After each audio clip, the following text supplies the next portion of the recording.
తమ న్యాయపరమైన సమస్యను పరిష్కరించాలని డిమాండ్ చేస్తూ రాష్ట్ర ఉపాధ్యాయ సంఘం ఆధ్వర్యంలో శుక్రవారం ఉదయం చిత్తూరు నగరంలో ఉద్యోగుల ధర్నా నిరసన కార్యక్రమాలు చేపట్టారు. ఈ సందర్భంగా ఎస్టీయూ జిల్లా అధ్యక్ష ప్రధాన కార్యదర్శులు మదన్ మోహన్ రెడ్డి, షేక్ ఇలియాస్ మీడియాతో మాట్లాడారు.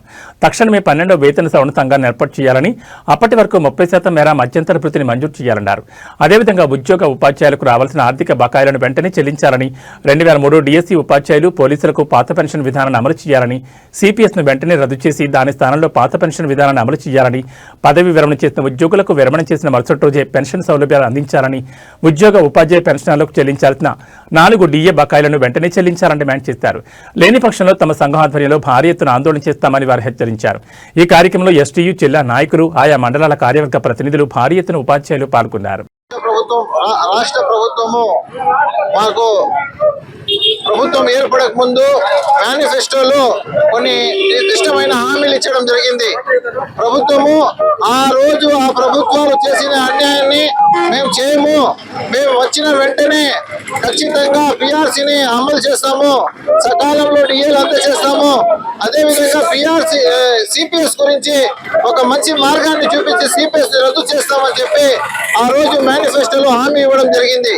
అదేవిధంగా రిటైర్ అయిన వెంటనే వాళ్ళకి రావాల్సిన బకాయిలు అయితేనేమి, గ్రాడ్యుయేట్ అయితేనేమి, పెన్షన్ అయితేనేమి సకాలంలో అందిస్తామని చెప్పి ఆ రోజు ఎలక్షన్స్ ముందే ఒక నిర్దిష్టమైన హామీ ఇవ్వడం జరిగింది.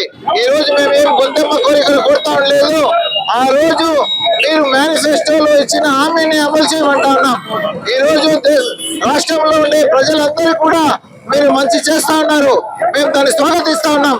కానీ ఉద్యోగస్తులు కూడా ప్రభుత్వంలో భాగమే కదా, మాకు ఎలా అన్యాయం చేస్తారు? మాకు 20 నెలల నుంచి మేము వేచి చూసినాం. 20 నెలల కాలం నుంచి వేచి చూసి మా కళ్ళు కాయలు కాస్తా ఉన్నాయి, కానీ మంచి నిర్ణయం అయితే ఏం రాలేదు. మొన్న 7వ తేదీ ఒక ఉద్యమం విజయవాడ స్థాయిలో చేస్తే ఒక్క డిఏ కోసము ముఖ్యమంత్రి స్థాయిలో ఏర్పాటయ్యే సంఘాలన్నీ కూడా ఏర్పాటు చేస్తే ఒక్క డిఏ ఇచ్చేసి మా ముఖ్యమంత్రి గారు పిఆర్సీ విషయం నాకు వదిలేయండి అని చెప్పారు. ముఖ్యమంత్రి గారు మీ మాటని మేము గౌరవిస్తాం. ఎన్ని రోజులు 20 నెలలు అయితే ఉంది. ఆ రోజు నియమించిన కమిషనర్ ని రద్దు చేసినారు. ఆ స్థానంలో ఇంతవరకు ఒక కమిషనర్ ని కూడా ఏర్పాటు చేయలేని పక్షంలో మేము ఎలా మేము ప్రశ్నించకుండా ఉండగలుగుతా ఉన్నాం? ఈ రోజు మేము ప్రశ్నిస్తా ఉన్నాం. మీరు ఖచ్చితంగా ఈ అసెంబ్లీ సమావేశాలు ముగిసే లోపల మార్చి 7వ తేదీ వరకు అసెంబ్లీ సమావేశాలు ఉన్నాయి కాబట్టి ఆ సమావేశాలు ముగిసే లోపల మా న్యాయమైన కోరికలైనటువంటి ఐఆర్ అయితేనేమి, పిఆర్సీ అయితేనేమి, పెండింగ్ డిఎల్ అయితేనేమి, గ్రాడ్యుయేట్ అయితేనేమి, సిపిఎస్ విషయంలో మీకు ఒక మంచి నిర్ణయం తీసుకొని మీరు ఉద్యోగ పక్షపాతిగా నిలుస్తారని చెప్పి మేము ఆశిస్తా ఉన్నాం. Thank you sir, thank you very much. అధ్యక్షుడిగా నేను పనిచేస్తున్నాను. నా పేరు మదన్ మోహన్ రెడ్డి. ఎస్టీయూ రాష్ట్ర శాఖ ఇచ్చిన పిలుపు మేరకు ఏదైతే కూటమి ప్రభుత్వం ఎన్నికలకు ముందు హామీ ఇచ్చిందో ఎన్నికల ప్రణాళికలో, ఆ ఎన్నికల ప్రణాళికని అమలు చేయాలా, ఏదైతే ఆర్థిక పరమైనటువంటి హామీలు ఉద్యోగస్తులకు ఇచ్చిందో అదన్నీ కూడా అమలు చేయాలనేటువంటి డిమాండ్తో మా రాష్ట్ర శాఖ దశలవారీ పోరాటాన్ని పిలుపునిచ్చింది. అందులో భాగంగా జనవరి 30వ తేదీ ప్రతి మండల కేంద్రంలో కూడా తహసీల్దార్లకు వినతి పత్రం సమర్పించడం జరిగింది. ఈ రోజు ఫిబ్రవరి 11వ తేదీ జిల్లా కేంద్రాల్లో ధర్నా నిర్వహించమని తెలియజేశారు. ఫిబ్రవరి 25వ తేదీ చలో విజయవాడ కార్యక్రమం కూడా చేపట్టబోతున్నాం. ముఖ్యంగా 12వ పిఆర్సీ కమిషన్ కు చైర్పర్సన్ ని నియమించాలి.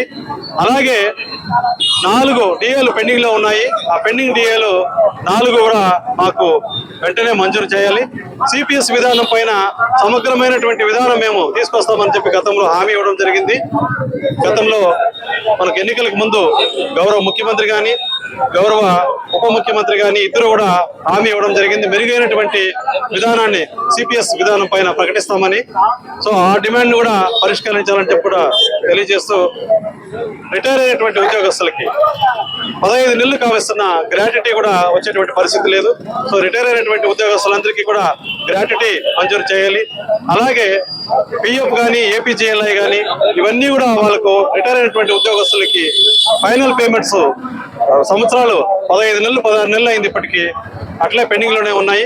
సో వాళ్ళు రిటైర్ అయినటువంటి ఉద్యోగులు వాళ్ళ పిల్లలకు పెళ్లిళ్ళ విషయంగా కానీ లేదు ఇల్లు కట్టుకోవాలనేటువంటి ఉద్దేశంతో కానీ ఈ డబ్బులు వస్తాయని చెప్పి వాళ్ళు 1000 కళ్ళతో ఎదురు చూస్తున్నారు, కానీ ప్రభుత్వము ఇవ్వలేదు ఇంతవరకు. సో ఇవన్నీ కూడా ఈ డిమాండ్లు పరిష్కరించాలని చెప్పి కూడా దశలవారీ పోరాటంలో ఈరోజు జిల్లా స్థాయిలో చేస్తున్నాము. సో వెంటనే ప్రభుత్వం ఈ సమస్యలన్నీ కూడా పరిష్కారం చేయాలని చెప్పి కూడా మేము కోరుతున్నాము. ఎస్టీయూ జిల్లా శాఖ